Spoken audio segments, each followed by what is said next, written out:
सर्वांनी हात जोडायचे बसल्या ठिकाणी. हात टेकून बसायचं नाही, सर्वांनी हात जोडायचे. डोळे लावून सर्वांनी मंगलाचरणमध्ये भगवंताचं नामस्मरण करायचे.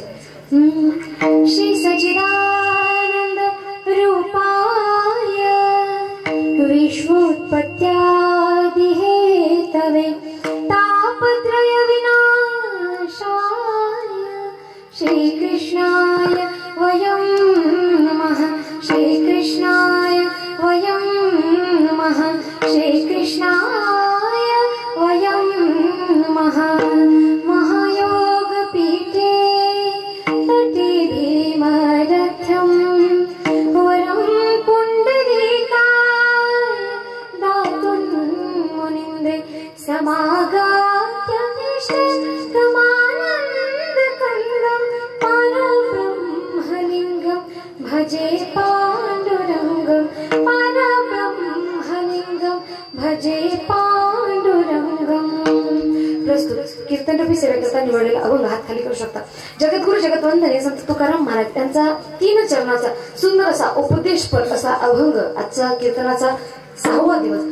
आणि प्रत्येक दिवशी सप्ताहाचे 7 दिवस, 7 दिवसामध्ये 7 दिवसाचे काही नियम असतात, त्याप्रमाणे नियमाप्रमाणे निवडलेला असा उपदेशपर असा हा अभंग. अभंगाचा सरळ साधा सोपा भावार्थ जाणून घ्यायचा असेल सुरुवातीच्या चरणामध्ये महाराज म्हणतात तुम्हाला एक उपदेश आहे. कोणता? सांगतो तुम्हाशी भजारे विठ्ठला. तुम्ही त्या भगवंताची भक्ती करा, विठ्ठलाची भक्ती करा. नाही केली तर काय होणार याचे दुष्परिणाम त्यांनी सांगितले. नाहीतरी गेला जन्म वाया. आपला हा जन्म वायाला जाणार. आता कधीपासून करायची? करिता भरोभरी दुरावशी दुरी भावाची पुरी भावाची. या भवनदीच्या पुरामध्ये वाहून जाण्याच्या आधी आपण भक्ती मार्गाला लागायला पाहिजे. आता लोक म्हणाले ठीक आहे आम्ही भक्ती मार्गाला लागणार, भक्ती करणार, आम्हाला हा आमचा जन्म वाया घालायचा नाही. पण भक्ती मार्गाला लागण्यासाठी काय लागतं? भगवंताची भक्ती करण्यासाठी काय लागतं? त्यांनी सांगितले काही न लगे एक भावाची कारण तुका म्हणे आण. विठोबाची शपथ घेऊन त्यांनी आपल्याला इथे सांगितले की भगवंताची भक्ती करण्यासाठी काही लागत नाही. ना मान सन्मान पद प्रतिष्ठा पैसा धन दौलत संपत्ती काही लागत नाही. फक्त एक गोष्ट लागतो, तो म्हणजे मनातील खरा सात्विक भाव. आणि ही गोष्ट त्यांनी आपल्याला तुका म्हणे विठोबाची शपथ घेऊन इथे समजावून सांगितली. हा झाला अभंगाचा सरळ साधा सोपा भावार्थ. विठ्ठल विठ्ठल.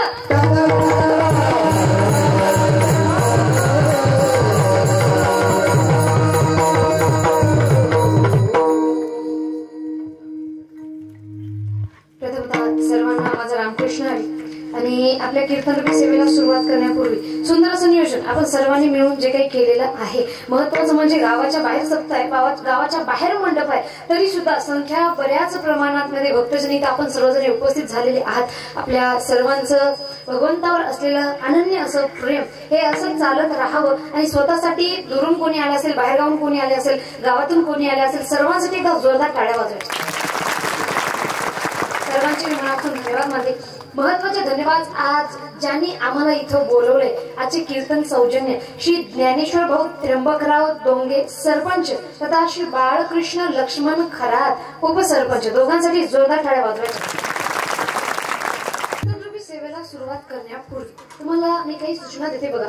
आपला 9 ते 11 हा कीर्तनाचा वेळ आहे. त्यामध्ये 9:30 वाजलेले आहेत.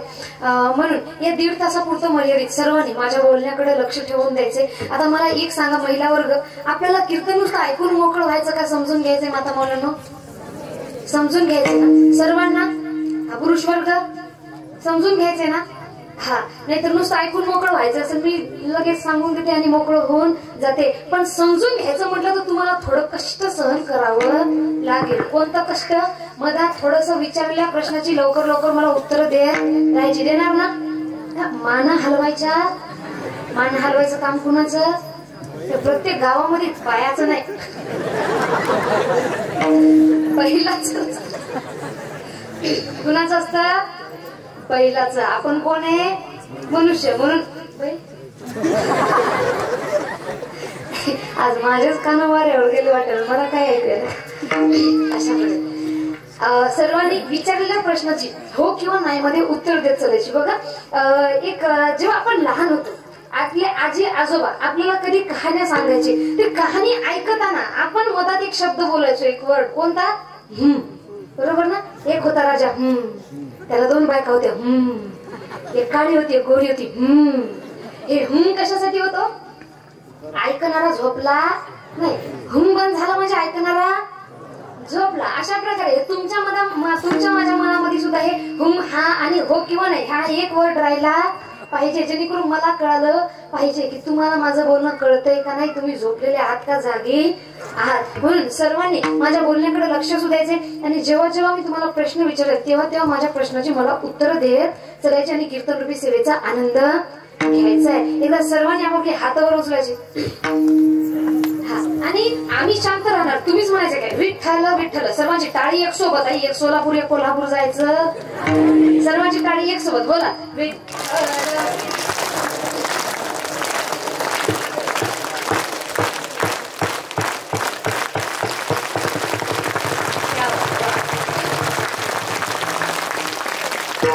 मला सांगा फक्त टाळी वाजवायला लावली होती का? मुखातून काय म्हणायचं होतं? माहीत असून म्हणले नाही का? हा, आपलं काय झालं महाराज, कोण काय बोलतंय याच्या बोलण्याकडे आपलं लक्ष नाही. बस समोरच्यानं केलं की त्याच्या माग माग माग माग करत राहायचंय. इथं काही जणांनी इमानदार वर्ग होता, बिचारांनी टाळी वाजवलं, विठ्ठल विठ्ठल म्हटलं. काही जणांनी फक्त टाळ्या ठेवल्या आणि काही जणांनी फक्त तोंड आळवलं. मी पाहिलं की कोणतं कसं ताईची नजर पडली की पुन्हा ताईनं उठू नये काय म्हटलं नाही म्हणून तोंडातून फक्त त्यांचं हवा चालू होती. असो धरली लाज सांडिली हित, भगवंताच्या नामाची लाज धरली तर हित ज्यानं धरली त्याचं जाणार, सांगणाऱ्याचं काहीही जाणार नाही. म्हणून सर्वांना माझी विनंती आहे, जेव्हा जेव्हा विठ्ठल विठ्ठल गजर होईल प्रत्येकाने टाळी वाजवायची, मुखातून विठ्ठल विठ्ठल म्हणत राहायचंय. आता बघा अभंगाच्या प्रथम चरणाकडे जाण्याच्या आधी मनुष्य जीवनामध्ये मनुष्य देह मिळाल्याच्या नंतर जेव्हा मनुष्याला कळायला लागतं तेव्हा त्याला एक प्रश्न सगळ्यात जास्त पडतो. काय? ग्रंथामध्ये साहित्यामध्ये शास्त्रामध्ये त्यांना ऐकलेले काय? भक्ती करा भक्ती करा. पण भक्ती करावं तर संसार राहिला आणि संसार करावं तर भक्ती राहिली, मग काय करावं हा प्रश्न प्रत्येकाला पडलेला आहे. म्हणून तो म्हणतो काय? भक्ती करू का पोट भरू, भक्ती करू का पोट भरू, भक्ती करू का पोट भरू, सांगा मी काय करू.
विना संसार चालत नाही. म्हणून संतांनी सांगितलेले कोणता मार्ग धरू हा प्रश्न जेव्हा मनुष्याला पडतो तेव्हा त्यांनी एक करा. कोणतं? अभंगाचं प्रथम चरण सांगतो तुम्हासी भजारे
कोणतं? सांगतो तुहाशी भजारे विठ्ठला नाही तरी गेला जन्म वाय. कारण इथं आल्यानंतर भगवंताची भक्ती जर आपण केली नाही 84 लाख योनीनंतर हा मनुष्य जन्म आपल्याला मिळालेला आहे तो आपल्यापासून हिरावून जाणार. आपल्याला त्या संधीचं सोनं करता येणार नाही. म्हणून त्यांनी सांगितलं इथं आल्याच्या नंतर एक काम करा, त्या भगवंताची भक्ती करा. आता बघा भक्ती करा हा जेव्हा वाक्य हे लोकांच्या समोर येतो तेव्हा प्रश्न प्रत्येकाला पडतो की भक्ती जर केली तर मग संसार सोडावा लागेल आणि संसार केला तर भक्ती सोडावी लागेल. मग दोन्ही कशा प्रकारे आपण करू शकतो? तेव्हा त्यांनी सांगितले काय? अहो तुम्हाला संसार सोडायची गरज संसारी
करावं लागेल. एक उदाहरण द्यायचं झालं तर बघा आपण सर्वजण शाळेमध्ये गेलो.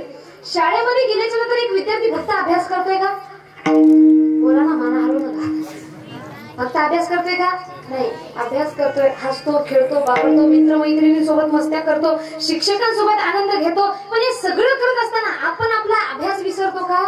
नाही. अभ्यास विसरला तर काय होणार? शेवटची परीक्षा हे नापास होणार. अशा प्रकारे संतांनी सांगितले या संसार रूपी शाळेमध्ये तुम्ही आलेला, इथं तुम्हाला सगळं सोडायची गरज नाही. इथं या, आनंद घ्या, प्रत्येक क्षणाचा इथं आनंद घ्या. कारण हे सगळं आनंद घेण्यासाठीच तर तुम्हाला दिलेले. त्यांनी सांगितले हे बघा मनुष्य एकटा पडू नये म्हणून त्याला जीवनसाथी दिला, त्याला मायबाप दिले, त्याला नाते सर्व दिले, त्याला पूर्ण नाते होते, त्याला रिलेशन आहेत. म्हणून यासाठी सगळं आनंद घेता आला पाहिजे यासाठी. कारण भगवंताला जर वाटलं असतं की आपल्याला कोणता आनंद घ्यायचा नाही, फक्त जीभ दिली असती, तिला चव दिली असती का?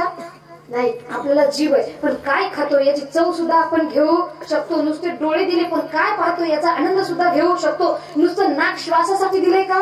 नाही. चांगला सुगंध सुद्धा आपण घेऊ शकतो. म्हणून त्यांनी सांगितलं इथं आल्यानंतर सगळं सोडा हा विषय कुणी सांगितलं नाही. तुम्ही इथं या, हसा, खेळा, बागडा, जीवनाचा आनंद घ्या. कारण बघा इथं आपण सर्वजण आल्याच्या नंतर मनुष्याकडे असलेला सगळ्यात मोठी प्रॉब्लेम, जीवनाचा आनंद आपण घेऊ शकत नाही का? कारण आपल्या सगळ्यांमध्ये एक कॉमन प्रॉब्लेम आहे, सबसे बडा रोग क्या कहेंगे लोक. लोक काय म्हणतील या गोष्टीची आपल्याला एवढी अडचण व्हायला लागली की आपण आपल्या जीवनाचा खरा आनंद घेऊ शकत नाही. पण एक गोष्ट नेहमी लक्षात ठेवा, तुम्ही कितीही चांगलं करा, आपल्या शरीरातील रक्ताच्या शेवटच्या थेंबापर्यंत जरी आपण कुणासोबत चांगलं वागलो तरी सुद्धा जोपर्यंत आपण जिवंत आहे तोपर्यंत लोक आपल्याला चांगलं म्हणणार नाही. व्यक्ती चांगला होता हे म्हणून घेण्यासाठी मरावं लागतं. काय म्हणते तुमचं?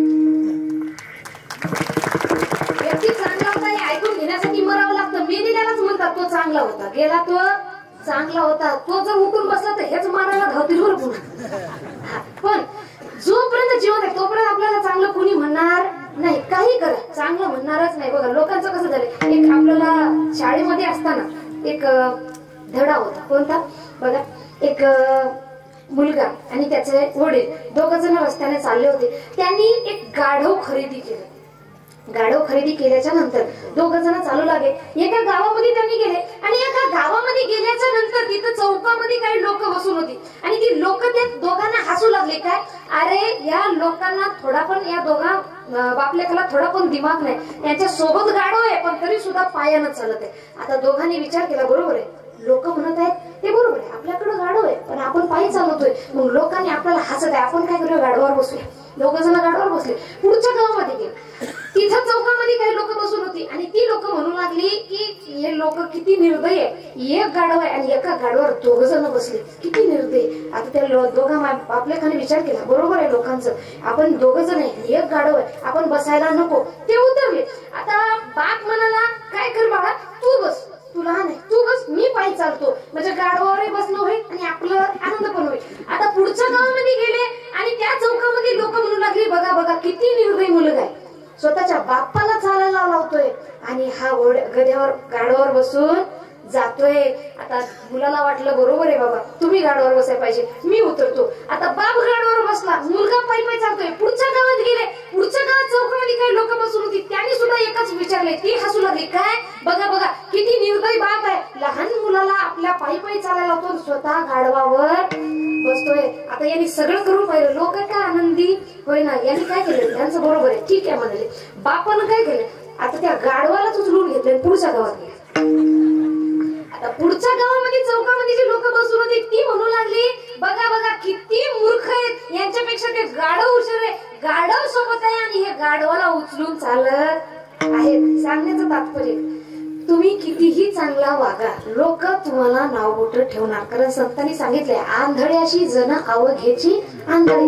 जो व्यक्ती मुळात आंधळ आहे त्याला सगळी जग सगळी लोक त्याच्यासारखीच दिसणार. म्हणून कोण काय म्हणते याच्यामध्ये अजिबात टेन्शन घ्यायचं नाही. आपण आपल्या जीवनाचा आनंद घ्यायचा आहे. दुसरं दुःख आपल्याकडे कोणते की हा माझ्या जीवनात आला तो माझ्या जीवनातून गेला. जीवनात एक नियम ठेवा, कोणता? आहे तो वेलकम, गए तो गर्दी कमी. येणाऱ्याला येऊ द्या, गेला ना तुझा, आहे ते माझं, गेलं ते माझं नाही. हा नियम प्रत्येकाने जीवनामध्ये ठेवायला पाहिजे. कुठपर्यंत रडत बसा महाराज, गेलं ते गेलं, पुन्हा परत येणार आहे का? रडल्याने येणार, परत येणार. म्हणून आहे तो वेलकम, गए तो गर्दी कम. अशा प्रकारे संतांनी इथं आल्याच्या नंतर जीवनाचा प्रत्येक आपण आनंद घ्यायला पाहिजे. इथं संसार सोडा हा उपदेश कुणी केला नाही. जसं म्हणून त्यांनी सांगितलं, या संसार रूपी शाळेमध्ये आपण इथं आलेलो आहोत, पण इथं हसा खेळा बागडा सगळा आनंद घ्या. पण शेवटची परीक्षा नापास होऊ नये, शेवटचा दिवस गोड व्हावा हे जर तुमच्या मनामध्ये वाटत असेल तर भजन करावे वेळोवेळा. प्रत्येक वेळी जिथं वेळ भेटला तिथं आपण भगवंताची आठवण प्रत्येक वेळा ठेवायला पाहिजे. म्हणून त्यांनी सांगितलं, इथं आल्यानंतर एक काम करा, कोणतं? सांगतो तुम्हाशी भजारे विठ्ठला.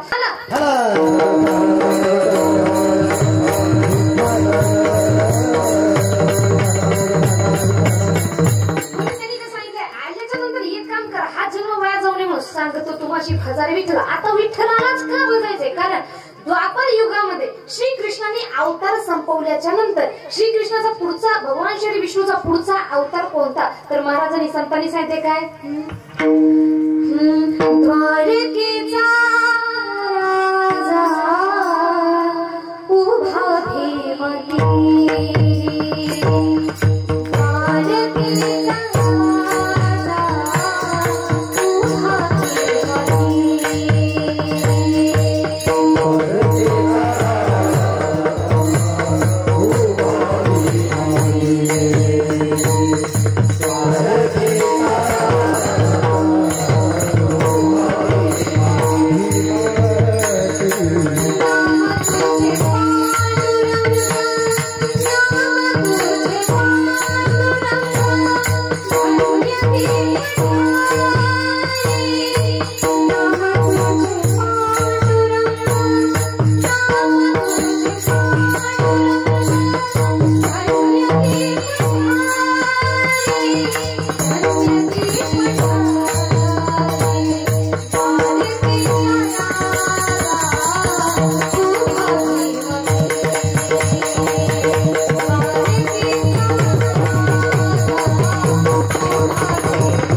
नाम तुझे पांडुरंग, राहतात कुठं धन्य ती पंढरी. म्हणून त्यांच्याकडे सांगतो तुम्हाशी भजारे विठ्ठला. आणि नाही भजन केलं, नाही भगवंताची भक्ती केली तर नाही तरी गेला जन्म वाया. म्हणून प्रत्येकाने तर भक्ती मार्गाला लागायला पाहिजे, भक्ती करायला पाहिजे. पण त्या भक्तीमध्ये पूर्ण आपलं चित्त सुद्धा राहिलं पाहिजे. आजकाल सगळ्या गोष्टी काय झाल्या, वरवरून आपण करायला लागलो, बरोबर. वरपांग्या गोष्टी आपल्याला जास्त आवडायला लागल्या. म्हणजे दाखवा दाखवीच्या गोष्टी भक्तीमध्येच नाही, प्रत्येकच गोष्टीमध्ये. मी नेहमी एक उदाहरण देते. मला सांगा, लग्न पाहिलं तुम्ही सर्वांनी, लग्न झालेले आहे ना, कोण कोण लग्न झालेले,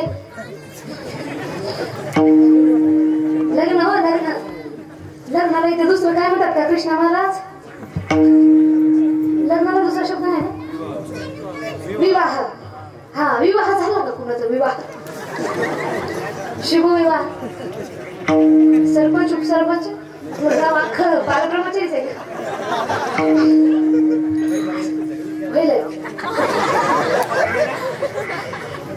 ते पण कन्फर्म नाही करत. नाही, यांचे चेहरे पाहून वाटायले काही जणांचं झालेले.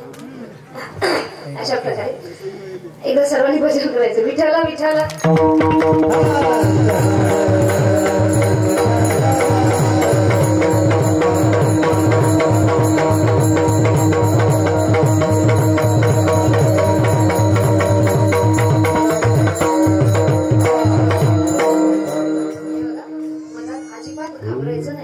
प्रश्न विचारला तेव्हा बिंदास बोलत जायचंय, मदत थांबायचं नाही. कारण आपल्याला वेळ होतोय ना, आपल्याला काही 12 वाजेपर्यंत बसायचंय का नाही, हो का.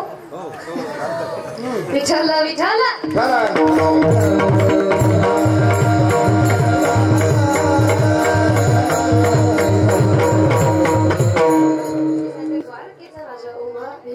त्यांचं भजन जर आपण नाही केलं तर आल्याच्या नंतर भक्ती सर्वांनी करायला पाहिजे. पण भक्तीमध्ये दाखवा दाखवीपणा नको. जसं आपला विषय काय चालू होता, लग्न कुणाचं झालं. लग्नामध्ये आपण पाहिलं असेल, वर वधू माला टाकतात. जेव्हा नवरी ही नवरदेवाच्या गळ्यामध्ये माळ टाकते त्याला काय म्हटलं जातं, वरमाला. आता नवरी जेव्हा नवरदेवाच्या गळ्यामध्ये वरमाला टाकते, तसं नियमानं नवरीनं कोणीकडे बघायला पाहिजे, कुणीकडे, नवरदेवाकडे. पण कॅमेरामॅन म्हणतो माझ्याकडे बघून टाका. वरमाला दुसऱ्याच्या गळ्यात पडली तरी आपल्याला घेणं देणं, आपला फोटो चांगला आला पाहिजे. मंगळसूत्र टाकताना सुद्धा, मंगळसूत्र टाकताना नवरदेवाची नजर नवरीकडे असते का कॅमेरामॅन कडे असतो. हा, ते कलवरीच्या गळ्यात पडणं आपल्याला घेणं, आपला फोटो चांगला आला पाहिजे. जेव्हा लग्नामध्ये आपण वरिष्ठ मंडळीच्या पाया पडतो तेव्हा पाया पडतो का फोटो काढतो, इमानदारीने सांगायचं. हा, ते पायावर हात ठेवायचे, इकडे पाहायचं. बरं, फोटो काढणं झाल्याच्या नंतर तरी आशीर्वाद घेऊन बाजूला होतो का, नाही. फोटो झाला तू हो बाजूला, दुसरा फोटो झाला तू हो बाजूला. अशा दाखवा दाखवीपणाचं आपलं चालू आहे. अशाच प्रकारे भक्ती सुद्धा आजकाल आपली दाखवा दाखवीची जास्त चालू आहे. हल्लीची भक्ती संतांनी सांगितलेली वेगळी, आपली भक्ती वेगळी. आपली भक्ती कशी चालू आहे, 7 वाराचे 7 दिवस आपण 7 देवाला दिलेले आहेत. आणि ते 7 देवाचे त्याच्यामध्ये 5-7 दिवस आपण उपवास करून अन्न बचाव आंदोलन महिला वर्ग करत आहोत, बरोबर. त्यामध्ये सोमवार आला की आपलं महिला वर्ग सर्वजण आपण भक्ती कशाची करतोय, हे भोळ्या शंकरा, हे भोळ्या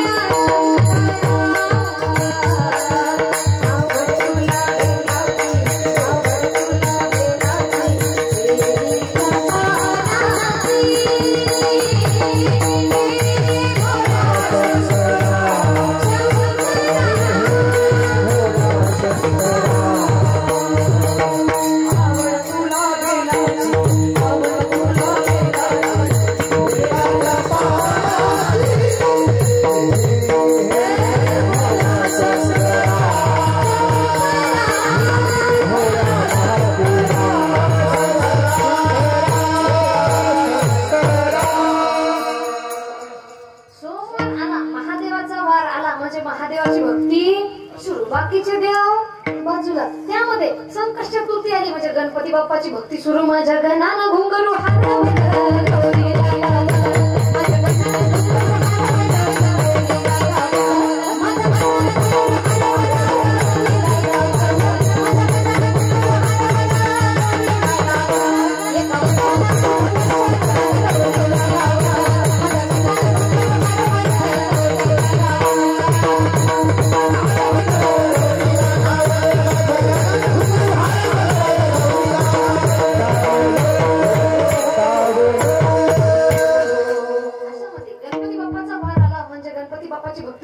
बाकीचे देव बाजूला. त्यामध्ये हनुमंतरायाचा वार आला म्हणजे आपली भक्ती काय. अंजनीचा सुता तुला रामाचं वरदान. एक मुखानं बोला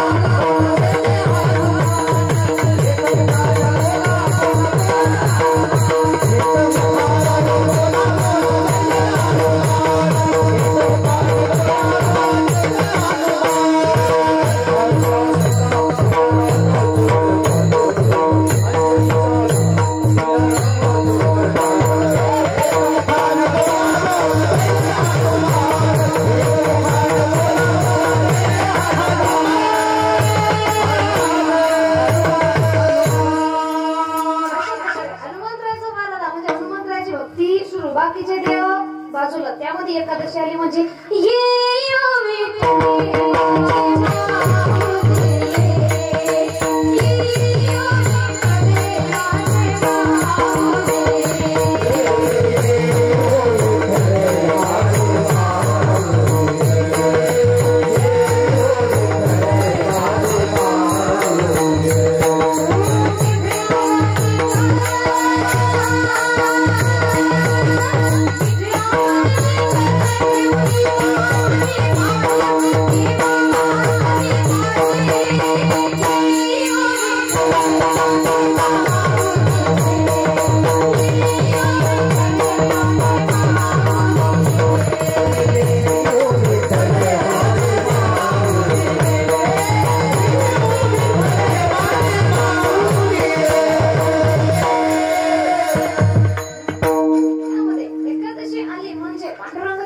बाकीचे देव बाजूला. आणि अशा प्रकारे मधात एखाद्या देवीचा वार आला म्हणजे आपली देवीची भक्ती सुरू. बाकीचे देव बाजूला. मैं तो आरती उतारू संतोषी माता की जय जय संतोषी माता जय जय संतोषी माता जय. तुम्ही हसायला म्हणजे बरोबर बोलाली बरोबर. हा खूपच मन लावून पाहिले तुम्ही माझ्याकडे बरोबर ना. पावडर जास्त झालं. अशा प्रकारे देवीची भक्ती आली म्हणजे देवीची भक्ती. देवीचा वार आला म्हणजे देवीची भक्ती सुरू. बाकीचे देव बाजूला. त्यामध्ये आपले कुलदैवत त्यांचा वार आला म्हणजे त्यांची भक्ती सुरू. रविवार आला म्हणजे कुणाची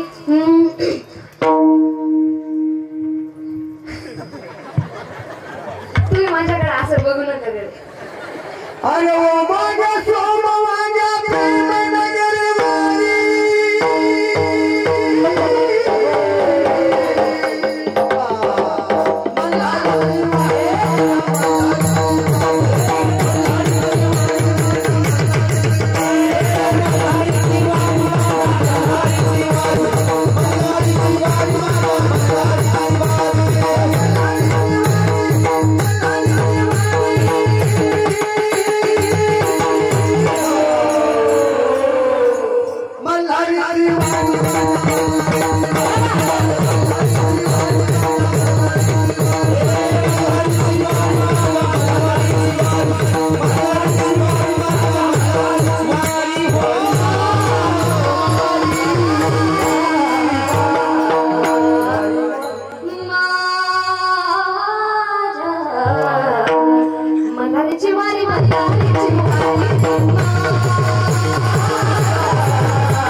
बाकीचे देव बाजूला. ही आपली भक्ती अशा प्रकारे चालू आहे. संत म्हणतात अशा प्रकारे या भेदाभेदामध्ये पडू नका एक तत्व नामक दृढ धरी म्हणा हरीशी करुणा येईल तुझ्या.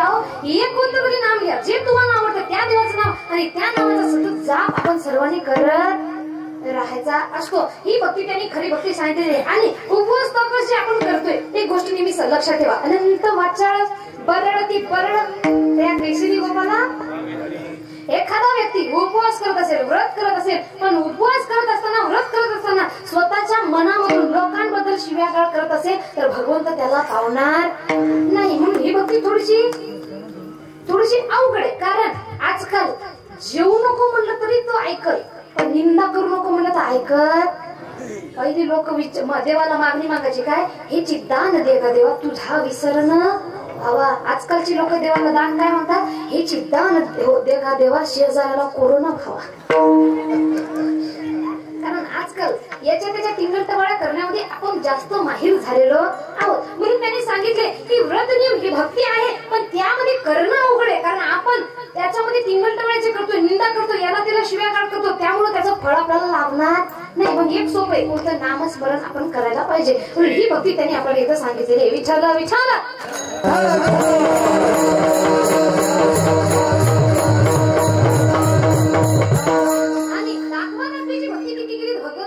पावणार नाही. उलट दाखवा दाखवीमुळे एवढं नुकसान होतं महाराज माणसाचं. एक दृष्टांत तुम्हाला सांगते बघा ऐका. एक शेतकरी राजा त्याने आपल्या मुलीचं लग्न एका शेतकऱ्याशी लावून दिलं. बघा आजकाल शेतकऱ्याला मुलगी द्यायला तयार नाही कारण शेतकरी असून त्याला शेतकऱ्यावर विश्वास राहिलेला नाही. अशा प्रकारे त्या शेतकऱ्याने आपल्या एकूण एक मुलीचं लग्न एका शेतकऱ्याशी लावलं. तो जास्त शिकलेला नव्हता त्याला काही नोकरी वगैरे नव्हती पण शेती चांगली होती घर वगैरे व्यवस्थित बांधून होतं. फक्त एवढं दिखावा त्याच्यामध्ये नव्हता. जे आहे ते आहे दिखावा अजिबात नाही. मुलगी झाली होती BSc आणि मुलगा सुद्धा जवळपास चांगला शिकलेला होता पण दाखवा दाखवीपणा त्याच्यामध्ये नव्हता. आणि का आजकाल शाळा शिकणं कमी आणि दाखवा दाखवीपणा जास्त झालेला आहे. शिक्षण कमी त्याला काही बैंगणी आहे ना पण अभिमान मूर्खाचा जणू काही त्याच्यावर शिकलेला दुसरं कोणी नाही. अशा मुलीचं लग्न BSc झालेली मुलगी त्याचं लग्न लावून दिलं एक साधारण शेतकऱ्याचा मुलगा. नोकरीला नाही श्रीमंत करून फक्त नोकरी नाही आणि दिखावेपणा त्याच्यामध्ये नव्हता. आता बघा मुलीचं लग्न झालं. मुलीचं लग्न झाल्याच्या नंतर तिला कळालं की आपला झालेला नवरा एकदम एवढा साधा भोळा आहे. ढबळे ढबळे पॅन्ट घालतो जीन्स बिन्स घालत नाही कोंबडा भान पाडत नाही केसाला कलर करत नाही साधा राहतो मस्त आपले कपडे घालतो शेला टाकला की आपल्या शेतामध्ये जातो. पण मी BSc झालेली आणि माझ्या मैत्रिणींना जर कळालं की माझा नवरा असा आहे तर माझ्या मैत्रिणी मला हसतील. म्हणून तिने काय सुरू केलं आपल्या मैत्रिणी पुढं दाखवा दाखवीपणा. लग्न झालं. लग्न झाल्याच्या नंतर 1-2 दिवसानंतर परतफेड ही परत कुठं म्हणतात कुणीकडे परतफेड म्हणतात नवरी रिटर्न येते. तुमच्या इकडे काय म्हणतात मूळ पट्टी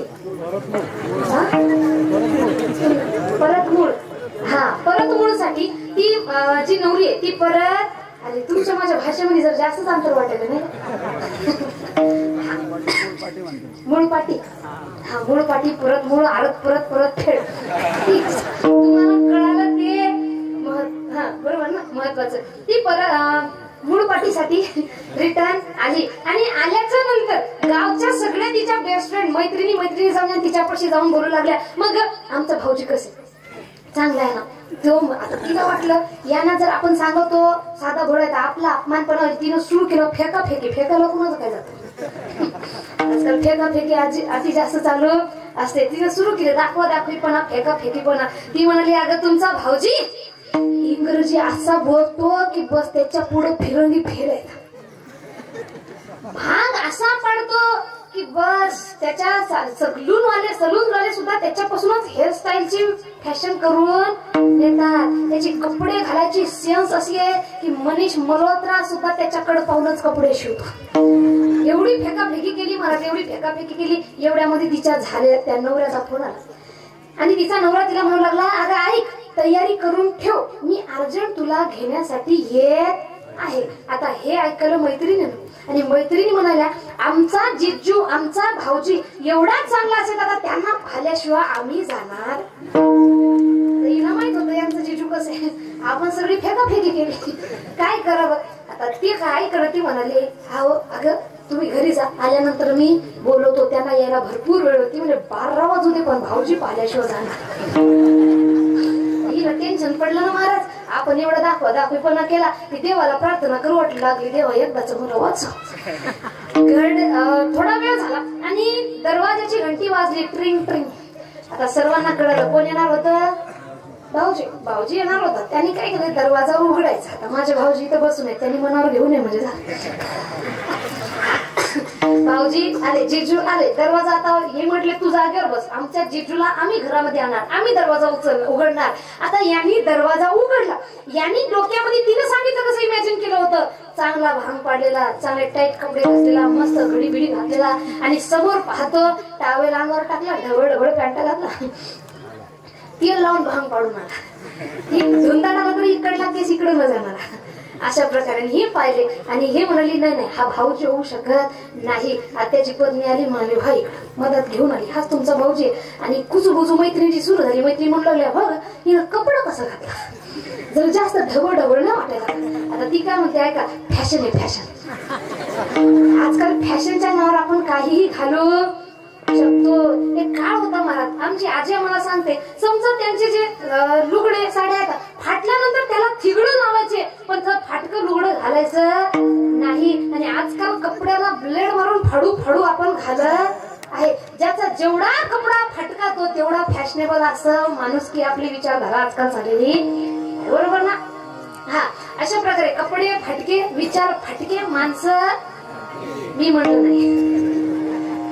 अशा प्रकारे आवाज तानपुराचा नका करू जरा असू दे. हा पूर्ण बंदच करा तानपुराचा आवाज. हा अशा प्रकारे कुठे होतो आपण हा ती म्हणाली फॅशन आहे फॅशन आणि दुसरी म्हणते होय ग केसाला जरा जास्त तेल लावलं वाटत नाही का. ही म्हणते ते तेल नाही बाई ते जेल आहे जेल. आता येतं सुद्धा सपादून घेत आणि ती म्हणू लागली हाय कोण म्हणत होत्या मैत्रिणी आजकाल राम राम रामकृष्णारी नमस्कार म्हणतात का नाही हे सध्या हाय हॅलोचा जमाना चालू आहे. म्हणून एक छोटेसे बाळ कृष्णाचे भक्त आहेत त्यांनी एक वाक्य बोललं होतं मला फार आवडलं कोणतं हाय हॅलो छोडो हरे कृष्णा. क्या बात आहे जोरदार तालिया दादा. अशा प्रकारे ते म्हणून मैत्रिणी म्हणू लागले हाय आणि हे म्हणू लागले राम राम. आता हे म्हटले राम राम कस काय. आता नवरी काय म्हणते ऐका ती म्हणते अगं त्यांचं काम कसं आहे जैसा देश वैसा देश. तिला वाटलं त्यांना वाटलं असं तुम्ही शिकून नाही म्हणून त्यांनी राम राम म्हटले. आता इथपर्यंत हिचं बनून गेलं महाराज ठीक आहे. आता वेळ आली पावन चलाची जेवायचं आणि घरी जायचंय. आता जेवायला याने बनवल्या होत्या पुऱ्या. आता पुरी केवढी असते एवढी शेतकऱ्याची भूक केवढी असते मोठी असते. आता या सगळ्या जणी त्याच्याकडे बघू लागले कोण नवरीच्या मैत्रिणी कुणाकडे बघत आहेत नवरदेवाकडे. आमचा भाऊजी कसा जेवतो कारण आजकाल फॅशनचं जेवण कशाला म्हटलं जातं एका पुरीचे छोटी असली तरी 10 तुकडे बरोबर ना. तुम्ही आपण बघा आपण घरी काला करून खाईल चाटू चुरपून खाईल पण बाहेर गेल्याच्या नंतर एकदम हळू इकडं तांब्यानं का पाणी पिणं होय ना. तिथं गेल्यानंतर टाईट सिच्युएशन पाहिजे बाटलीशिवाय जमत दाखवीपणा जास्त झाले. आता त्या सगळ्या मैत्रिणी मिळून त्या नवरदेवाकडे बघू लागली कसा खातो. आता याने केले पुरी होती छोटी स्वयंपाक करायला बसली होती नवरीबाई. आता नवरीबाई स्वयंपाक करायला बसली चुलीवर आणि समोर नवरदेव जेवतोय आणि मैत्रिणी सगळ्या नवरदेवाकडे पाहतात कसा खातोय. आता याने काय केलं महाराज एका पुरीचे फक्त 2 तुकडे केले एक घातलो ना खतम. या नवरीला वाटू लागलं आता मैत्रिणी पाहिल्या आपला अपमानपणा होऊ नये म्हणून ती म्हणू लागली एका घासात एक पुरी खाऊ नका आपण बोलताय ना म्हणून ती इशाऱ्यामध्ये म्हणू लागली काय एकाचे कमीत कमी 2 घास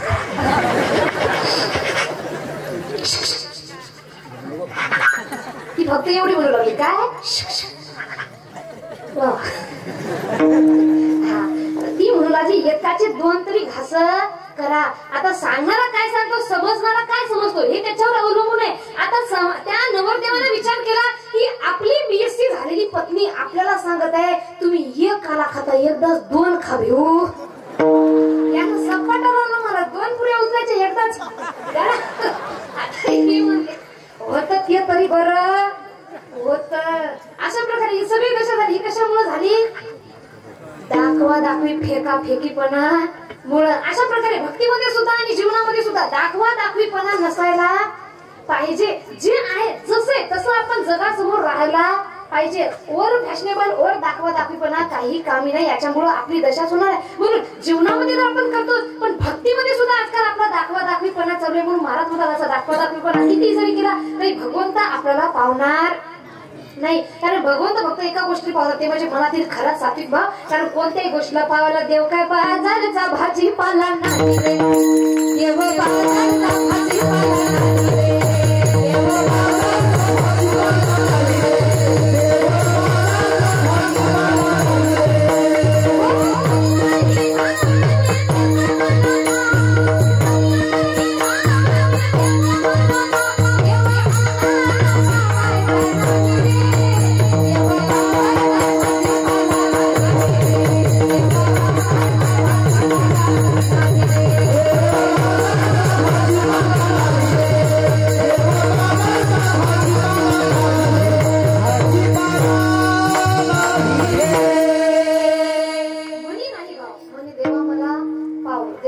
पावायचा नाही रे, देव काय बाजारचा भाजीपाला नाही रे. म्हणून मनामध्ये खरासाठी भाव नसेल तर भगवंत आपल्याला पावणार नाही. वरपांगी दाखवदाखवीची कितीही भक्ती करा. म्हणून महाराज म्हणतात इथं आल्याच्या नंतर हे काम करा कोणतं, हा जन्म वाया जाऊ नये याच्यासाठी सांगतो तुम्हाशी भजारे विठ्ठला. नाही भजलं तर काय होणार, तुमचा आपला हा जन्म वायाला जाणार. आता भजा म्हणून सांगितले, कोणती भक्ती करू नये हे सांगितले. 2 मिनिटं तुम्हाला कोणती भक्ती करावं हे सुद्धा सांगून दिले संतांनी. आवडे देवाशी तो एका प्रकार नामाचा उच्चार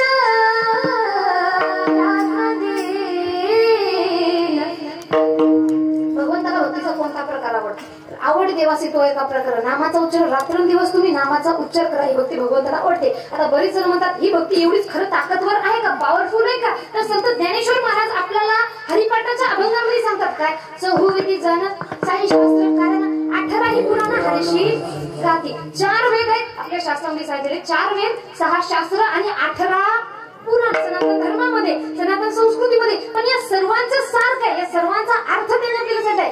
एक हरिनाम एवढी ताकद या नामामध्ये आहे. आणि अजून त्यांनी सांगितले काय, बैसल्या ठाई म्हणता राम राम काय होय श्रम आयुष्य सांगा.